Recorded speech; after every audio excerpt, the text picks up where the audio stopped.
நம்மளோட உடம்புல வந்துட்டு 80% ஆஃப் த எக்ஸ்டர்னல் பியூட்டி வந்துட்டு எதில் அடங்கி இருக்குன்னா ஒர்க் அவுட்டில் தான் அடங்கி இருக்காமா. ஒர்க் அவுட் பண்ணாலே மனுஷன் அவன் இருக்கிறத விட ஒரு 80% எக்ஸ்டர்னலாக பியூட்டியை கொண்டு வரலாம் அப்படின்னு ரிசர்ச் சொல்லுது.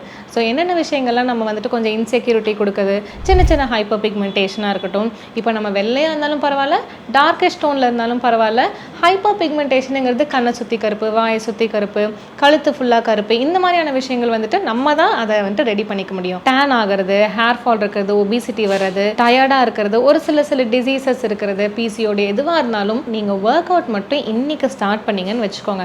ஒரு 5 நிமிஷத்துலேருந்து 1.5 மணி நேரம் வரைக்கும் நீங்கள் எந்த ஒரு டைம் வேணாலும் எடுத்துக்கலாம். காலையில், மதியம், நைட்டு பண்ணாமே இருக்கிறதுக்கு சூட்டபிள் டைமிங் வந்துட்டு நல்லது தானே. ஒர்க் அவுட்டை நாளையிலேருந்து ஸ்டார்ட் பண்ணுங்கள். எடுத்தோன்னே ரொம்ப சிவியராக பண்ண வேண்டாம், கொஞ்சம் கொஞ்சமாக கிராஜுவலாக இன்க்ரீஸ் பண்ணுங்கள். உங்களோட லைஃப் ஸ்டைல் ரொட்டீனில் வந்துட்டு ஒர்க் அவுட்டை ஒரு மேஜர் பார்ட்டாக வைங்க. 3 மாதத்துல எவ்வளோ அழகான டிஃப்ரென்ஸ் பார்க்குறீங்கன்னு பாருங்கள்.